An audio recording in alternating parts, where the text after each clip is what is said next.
तो मूवी का स्टार्ट होता है एक फाउंडेशन को दिखाते हुए जिसने अपनी स्पेसशिप स्पेस में भेजी थी 4 पैरासाइट्स को लेने के लिए। लेकिन उन्हें न्यूज मिलती है कि स्पेस से वापस आते हुए वो स्पेसशिप क्रैश हो गई है और पता नहीं कि उसमें मौजूद पैरासाइट्स बचे हैं या नहीं। वो फौरन से उस जगह पर पुलिस भेजते हैं जो उस जगह की इन्वेस्टिगेशन करने लगते हैं। और जब पुलिस वहां पर पहुंचती है तो हम देखते हैं कि उन 4 पैरासाइट्स में से एक पैरासाइट वहां से भागकर किसी की बॉडी में चला जाता है और उसकी बॉडी को अपना होस्ट बना लेता है और उसे यूज करता है। वो लोग एक जख्मी आदमी को एम्बुलेंस में हॉस्पिटल लेकर जा रहे होते हैं, लेकिन उसी में एक औरत भी होती है जो कि काफी अजीब रिएक्ट कर रही होती है क्योंकि वो पैरासाइट किसी और में नहीं बल्कि इसी औरत में आया था। वो औरत एम्बुलेंस दौड़ते हुए उस मुल्क की तरफ निकलने लगती है जहाँ पर वो फाउंडेशन थी जिसने अपना स्पेसशिप स्पेस में भेजा था। खैर यहाँ पर ये सीन यहीं कट हो जाता है और हम एक लड़के को देखते हैं। उसका नाम एडी होता है और वो काफी अच्छा न्यूज रिपोर्टर होता है। उसकी कंपनी उससे काफी खुश थी और उसकी एक फियांसी भी थी जो कि उसी फाउंडेशन में काम किया करती थी जिसने अपना स्पेसशिप भेजा था।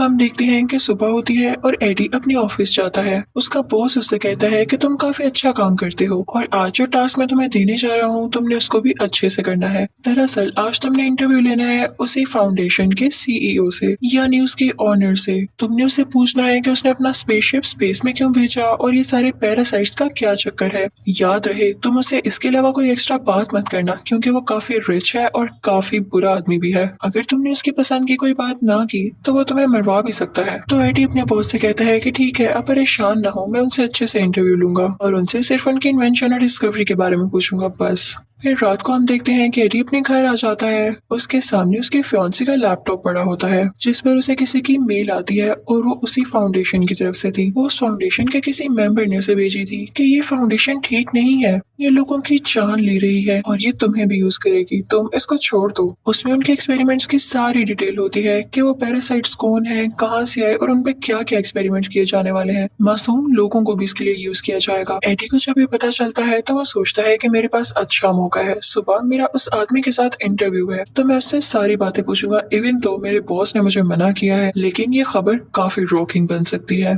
फिर हम देखते हैं कि वही सीईओ काफी बुरा आदमी होता है। सब लोग उससे काफी डरते थे और यही इस मूवी का विलेन भी है। अब एडी का उससे इंटरव्यू का टाइम हो चुका था तो वो उसके पास आ जाता है और उन लोगों का इंटरव्यू अब स्टार्ट होता है। शुरू में तो एडी उससे ऐसे सवाल करता है कि बताएं आपने स्पेस में क्या क्या डिस्कवरीज की हैं। फाउंडेशन का वो ओनर काफी खुश होकर इन बातों का जवाब दे रहा होता है, लेकिन तभी एडी अपने सवाल चेंज करने लगता है और उससे कहता है कि मैंने सुना है कि आप अपने एक्सपेरिमेंट्स के लिए इंसानों को चुनने वाले हैं, उनकी जान के साथ खेलकर आप अपने एक्सपेरिमेंट्स को सक्सेसफुल बनाने वाले हैं क्या। और जैसे ही वो ओनर ये बात सुनता है तो उसको एडी की बातें काफी बुरी लगने लगती हैं और वो उससे कहता है कि फौरन से अपने इंटरव्यू को बंद करो और चले जाओ यहाँ से। एडी को वहाँ से निकाल दिया जाता है और फिर एडी सीधा अपने ऑफिस आता है अपने बॉस के पास। उसका बॉस उससे काफी गुस्सा होता है कि मेरे मना करने के बावजूद तुमने उससे टक्कर ली है, अब जो इसका नतीजा होगा, जो इसकी वजह से होने वाला है, उसके लिए तुम खुद तैयार रहना। उसका बॉस उसे गुस्से में जॉब से निकाल देता है और दूसरी तरफ एडी की फियांसी को भी जॉब से निकाल दिया गया था, लेकिन उसकी फियांसी एडी से काफी ज्यादा गुस्से होती है और कहती है कि मैं तुमसे ब्रेकअप कर रही हूँ, तुम्हें जरा अकल नहीं है, तुम्हारी वजह से हम दोनों की जॉब चली गई। वो उससे सारे लिंक्स खत्म करके उससे दूर हो जाती है। फिर यहाँ पे सीन चेंज होता है और हम देखते हैं कि रात है, बारिश हो रही है और वही औरत हमें दिखाई जाती है जिसकी बॉडी में वो पैरासाइट चला गया था। वो वहाँ पर पड़ी हुई चीजें खाने लगती है, लेकिन तभी उसके पास कुछ बुरे लोग आ जाते हैं। वो लोग उनकी डिफरेंट फॉर्म्स बनाकर एक्सपेरिमेंट कर रहे थे कि ये पैरासाइट किस फॉर्म में ज्यादा ताकतवर रहता है। वो एक शीशे के बॉक्स में खरगोश को रखते हैं और उस येलो पैरासाइट को छोड़ देते हैं ये देखने के लिए कि येलो पैरासाइट इस खरगोश के साथ क्या करता है। उस फाउंडेशन का ओनर भी वहाँ पर होता है और वहाँ पर उसकी एक वर्कर भी होती है जो कि एक्सपेरिमेंट होते हुए देख रही थी। शुरू में तो लोगों को लगता है कि जैसे रैबिट और पैरासाइट में काफी अच्छी बॉन्डिंग बन गई है और ये दोनों मिक्स होकर ज्यादा पावरफुल हो गए हैं, लेकिन कुछ ही देर में उस रैबिट की मौत हो जाती है, वो मर जाता है और उनका ये एक्सपेरिमेंट नाकाम रहा था। एडी को न्यूज से पता चलता है कि उस फाउंडेशन का ओनर और प्लान्स कर रहा है अपनी एक और स्पेसशिप स्पेस में भेजने के लिए और वो जानता था कि अगर उसने ऐसा किया तो और भी कई जाने जाएंगी जैसे पहले गई हैं। रास्ते में उसे एक औरत मिलती है जो उससे कहती है कि आप मुझे अखबार खरीद लें। एडी उससे अखबार खरीदता है और साथ ही एक स्टोर में आ जाता है। वहाँ पर एक चोर आता है और उस स्टोर को लूटने लगता है। लेकिन एडी चुप करके अपनी चीजें लेता है और वहाँ पे करके वापस आ जाता है। दूसरी तरफ हम उसी फाउंडेशन कंपनी की लैब को देखते हैं जहाँ पे वो ऑनर होता है उसी क्लासेस वाली वर्कर के साथ, और अब वो जानवर की बजाय किसी इंसान पर उस पैरासाइट के साथ एक्सपेरिमेंट कर रहे होते हैं।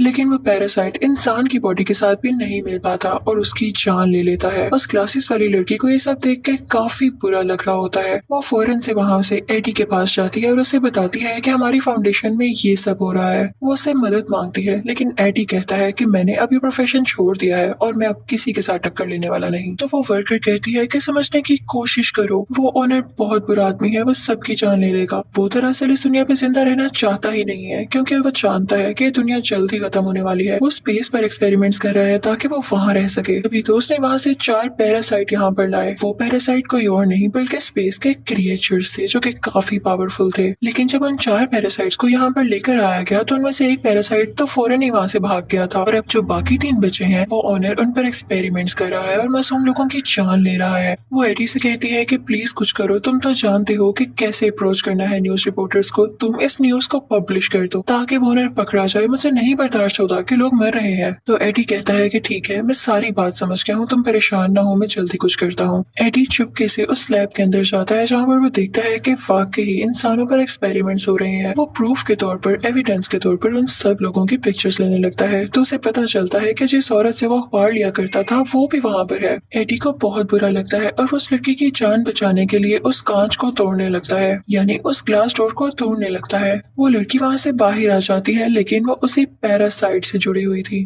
वो पैरासाइट उस लड़की की बॉडी छोड़कर एडी की बॉडी में आ जाता है और अब एडी की बॉडी पर उस पैरासाइट का असर होने लगा था। सारे गार्ड्स एडी के पीछे लग जाते हैं और एडी वहाँ से भागने लगता है, लेकिन वो इतना तेज भाग रहा होता है कि कोई भी नॉर्मल इंसान वैसे भाग नहीं सकता। इसका यही मतलब था कि पैरासाइट ने उस पर असर किया था। वो एक जंगल की तरफ भाग जाता है और काफी ऊंचे ऊंचे जंप्स लगाता हुआ एक दरख्त पर चढ़ जाता है और गार्ड से अपनी जान बचाता है। जब सब लोग वहाँ से चले जाते हैं तो एडी अपने घर आ जाता है और घर आकर पानी पीने लगता है काफी ज्यादा। उसके घर में जो भी सामान पड़ा हुआ था वो उसे खाने लगता है। उसकी भूख जैसे मिट ही नहीं रही थी, लेकिन उसे वॉमिटिंग होने लगती है। फिर उसका दिल काफी खराब हो रहा था और उसकी बॉडी में चेंजेस आ रहे थे। यहाँ तो उसकी शक्ल भी बदलने लगी थी, जिसे देख के वो काफी परेशान हो रहा था। उसे कुछ नहीं समझ आता तो वो परेशानी में अपनी फियांसी को कॉल करता है। तो उसकी फियांसी कहती है कि मैं तुमसे हर लिंक खत्म कर चुकी हूँ और मैं अब किसी और के साथ हूँ। लेकिन एडी फिर भी जिद करता है उससे मिलने की और फिर उससे रेस्टोरेंट में मिलने जाता है। वो रेस्टोरेंट में मुझे सारी चीजें खाने लगता है, लेकिन कहता है कि मुझे इसको खा के एनर्जी नहीं मिल रही, ये मरा हुआ मीट है, मुझे जिंदा चीज तो खाने के लिए। साथ ही उसे एक एक्वेरियम नजर आता है जिसमें बैठ के वो वहाँ पर पड़े हुए क्रैब्स खाने लगता है। इनफैक्ट एडी की बॉडी में अब वेनम आ चुका था, यानी उन 4 पैरासाइट्स में से सबसे ज्यादा स्ट्रॉन्ग पैरासाइट। तभी तो उसने इंसान की बॉडी को अपना होस्ट बना लिया था। लेकिन एडी के फियांसी को और उसके दोस्त को ये बात समझ ही नहीं आ पाती, तो वो उसका स्कैन करने उसको हॉस्पिटल ले जाते हैं और उसके बाद एडी को उसके घर भेज दिया जाता है कि जैसे ही रिपोर्ट आएगी हम आपको बता देंगे। और अब हम फाउंडेशन का सीन देखते हैं जहाँ के ओनर को किसी तरह से ये पता चल जाता है कि उसकी वो वर्कर जो क्लासेस वाली थी उसने ही एडी को यहाँ पर बुलाया और उसे यहाँ तक की अप्रोच दी। वो ओनर उस लड़की पर काफी गुस्सा होता है और उस पर भी एक पैरासाइट छोड़ देता है। तभी हम एडी को उसके घर में देखते हैं। उसे अब काफी गुस्सा आने लगा था। उसका नेबर काफी ऊंची म्यूजिक सुन रहा होता है तो वो उसे मना करता है, लेकिन वो पास नहीं आता। तो एडी की बॉडी में मौजूद जो पैरासाइट यानी वेनम होता है वो गुस्से में आ जाता है और उसे मना करता है। और इसी दौरान वहाँ पर कुछ गार्ड्स आ जाते हैं जो कि उसी फाउंडेशन ओनर ने भेजे होते हैं। लेकिन यहाँ पर हम देखते हैं कि वेनम उसकी बॉडी में साफ जाहिर होने लगता है और उन गार्ड से लड़ने लगता है, एडी को प्रोटेक्ट करने लगता है। अब एडी काफी ज्यादा पावरफुल हो चुका था, लेकिन वो गार्ड्स फिर भी उसका पीछा नहीं छोड़ते। तो एडी अपनी बाइक पर वहाँ से चला जाता है और उसकी तेज स्पीड, सारा कुछ ये फुटेजेस वो ओनर भी देख रहा था। तो वो अपने लोगों से कहने लगता है कि देखा मेरे डिस्कवर किए गए पैरासाइट ने कितनी तरक्की कर ली। फाउंडेशन का ओनर उसके पीछे और गार्ड्स लगा देता है और जब एडी उनसे बचते हुए अपनी बाइक पर ऊंची सारी जंप लगाता है तो वो गिर जाता है। उसकी काफी हड्डियां टूट चुकी थी, लेकिन अब वेनम की बॉडी उसकी बॉडी के बाहर आ जाती है जो कि एक कवरिंग बना लेती है, एक ब्लैक कलर की कवरिंग, और उसको एडी की बॉडी को बचाती है। इसके बाद एडी यानी वो वेनम उन गार्ड्स को खाने लगता है और पानी में से होता हुआ एक जगह पर आ जाता है। एडी उस वेनम से पूछता है कि तुम मेरी बॉडी में क्यों आए हो। वो दोनों सरप्राइजिंगली एक दूसरे से बातें कर सकते थे। तो वेनम उसे बताता है कि मेरा घर स्पेस है जहाँ से मुझे यहाँ पर लेकर आया गया और फिर मुझे तुम्हारी बॉडी मिली। मुझे लगता है कि तुम काफी काफी अच्छे होस्ट हो और मैं तुमसे रिक्वेस्ट करता हूँ कि मुझे मेरे घर यानी स्पेस में वापस भेज दो। अब एडी के पास वो सारे एविडेंस होते हैं जो उसने पिक्चर्स क्लिक की थी उस फाउंडेशन में कि लोगों के साथ कितना जुल्म हो रहा था। वो अपनी कंपनी जाता है ये बताने के लिए, लेकिन उसका साथी उसे अंदर ही नहीं आने देता। तो वेनम उस एडी से कहता है कि मैं हूं ना, मैं तुम्हें ऊपर पहुंचा देता हूं। और फिर वो लोग ऊपर जाते हैं और खिड़की तोड़ते हुए अपने बॉस के ऑफिस में आ जाता है। वो साथ एक नोट रखता है और वो एविडेंस रखता है, लेकिन तभी वहां पर उसी ऑनर के गार्ड्स आ जाते हैं जो उस पर अटैक करने लगते हैं, उसे शूट करने लगते हैं। लेकिन वेनम एडी की बॉडी से बाहर आकर उसे दोबारा से प्रोटेक्ट करता है। वो वेनम उन सब गार्ड्स को हरा के उनमें से एक को खाने ही वाला होता है कि तभी उसकी फियोन्सी लड़की वहां पर आ जाती है जो कि उससे ब्रेकअप करके गई थी। एडी इंसानी शक्ल में वापस आ जाता है और उससे कहता है कि तुम क्या कर रही हो यहाँ पर। तो वो लड़की उससे कहती है कि तुम जानती हो ना कि तुम्हारा इलाज चल रहा है, तो तुम यहाँ क्या कर रहे हो, तुम फौरन से मेरे साथ हो इससे पहले कि कोई मसला हो जाए। अब वो दोनों हॉस्पिटल आते हैं और उसकी पुरानी फियोन्सी का दोस्त उसका दोबारा से स्कैन करता है और फाइनली वो यहाँ पर सक्सेसफुल हो जाते हैं एडी की बॉडी से उस वेनम को निकालने में। एडी काफी ज्यादा लाइट फील कर रहा होता है और खुश होता है और उस वेनम से कहता है कि मैं भी नहीं चाहता था कि तुम मेरी बॉडी में आओ, लेकिन साथ ही उस फाउंडेशन के ओनर के लोग उसे दोबारा किडनैप करके ले जाते हैं और अब उसे उस ओनर के सामने लेके आया जाता है।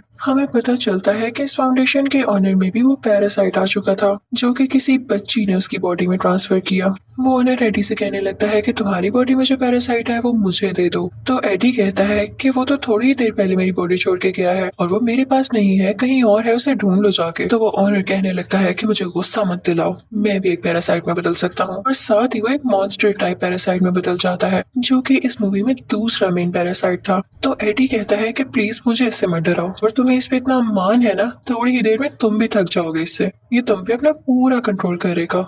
तो ऑनर कहता है कि मुझे इससे कोई फर्क नहीं पड़ता। जब एडी उसकी किसी बात का जवाब नहीं देता तो वो अपने कार्ड से कहता है कि इसको यहाँ से धक्के दे के बाहर निकाल दो, इसे मार डालो। लेकिन तभी हम देखते हैं कि वहाँ पर एडी की फियोन्सी की बॉडी में वेनम दोबारा से यहाँ आ जाता है। वेनम उन कार्ड से एडी की जान बचा लेता है और फिर दोबारा से एडी की बॉडी में आ जाता है। यहाँ एडी और उसकी फियोन्सी में भी दोस्ती हो जाती है। तो वो वेनम एडी से कहता है कि देखो, वो ओनर सब एक्सपेरिमेंट्स कर चुका है और अब वो स्पेस में आना चाहता है क्योंकि उसका ये प्लान है कि वो स्पेस से और ज्यादा पैरासाइट्स लाए। लेकिन एक बात याद रखना, अगर वो सारे पैरासाइट्स यहाँ पर आ गए तो वो दुनिया को तबाह कर जाएंगे और लोगों को खा जाएंगे। अब ओनर अपने फाउंडेशन में दूसरा स्पेसशिप लॉन्च करने की बातें करने लगता है। सारे वर्कर्स उसे समझाने लगते हैं कि वहाँ जाना अभी किसी खतरे से खाली नहीं हो सकता क्योंकि सारे पैरासाइट आपके खिलाफ हो चुके हैं और तो लोग भी आपका साथ नहीं दे रहे। तो ये बात सुनकर वो वहाँ पर मौजूद सारे वर्कर्स को मार देता है और खुद ही वो स्पेसशिप लॉन्च करने लगता है। लेकिन तभी वहाँ पर वेनम भी आ जाता है और उन दोनों में काफी ज्यादा लड़ाई होती है क्योंकि वेनम नहीं चाहता था कि ये ओनर उसकी दुनिया पर जाकर कब्जा करे और उसके साथ ही पैरासाइट्स को यहाँ पर लाए। और यहाँ पे हम देखते हैं कि वो ओनर काफी ज्यादा स्ट्रॉन्ग हो जाता है और वेनम यानी एडी को वहाँ से मारकर स्पेसशिप के अंदर चला जाता है। लेकिन वेनम मर कैसे सकता था? वो एडी की बॉडी में दोबारा आता है और उसी स्पेसशिप की तरफ जंप करता है जिस चीज से उस ओनर ने एडी पर अटैक किया था। वो उसी वेपन से उसे स्पेसशिप को डैमेज कर देता है जिससे उसका सारा फ्यूल नीचे गिरने लगता है और वो स्पेसशिप ब्लास्ट कर जाती है। तो यहाँ पर हम देखते हैं कि वो ओनर मर चुका होता है और वेनम ने भी अपनी जान कुर्बान कर दी थी एडी को बचाने के लिए और एडी गिर जाता है अब पानी में। अगले दिन हम देखते हैं कि एडी और उसकी पुरानी फियोन्सी बैठ के बातें कर रहे होते हैं कि तभी उस फियोन्सी को एडी की बॉडी से वेनम की आवाज आती है। तो वो कहती है कि एडी, वेनम अभी भी जिंदा है? तो एडी उसे कहता है कि नहीं नहीं, वो तो किसी और की आवाज थी। तो यहाँ हमें ये पता चल पाता है कि वेनम साहिब अभी भी जिंदा थे। उसके बाद एडी वहाँ से उठ जाता है और फिर चुपके से वेनम से बातें करने लगता है। कहता है कि देखो, अब तुम मेरी दुनिया में रह तो रहे हो लेकिन किसी को ये पता ना चले कि तुम वाकई यहाँ रहते हो और कुछ रूल्स हैं जो कि तुम्हें फॉलो करना होंगे, जैसा कि तुम इंसानों को नहीं खाओगे, सिर्फ बुरे इंसानों को खाया करोगे, वो भी कभी कभी, करो प्रॉमिस। तो वेनम कहता है कि एडी, बुरे लोग कौन से होते हैं, बताओ मुझे। तो एडी कहता है कि ऐसे लोग जो दूसरे लोगों का दिल दुखाते हैं और उनके साथ बुरा करते हैं। तभी वहाँ से वो लोग एक स्टोर में जाते हैं और देखते हैं कि स्टोर को एक और आदमी लूटने आया है और ये देख के वेनम एक्टिवेट हो जाता है और उस रोबर को यानी उस चोर को खा लेता है, जैसे कि एडी ने कहा था कि तुम सिर्फ बुरे लोगों को खा सकते हो। उसके बाद हम देखते हैं कि सब कुछ नॉर्मल हो जाता है और एडी फिर से अपनी पुरानी जॉब पर आ चुका था यानी न्यूज रिपोर्टर बन गया था और अब वो एक बहुत बड़े सीरियल किलर का इंटरव्यू ले रहा था। और इसी के साथ ये मूवी यहीं पर एंड हो जाती है। Thank you for watching, good bye.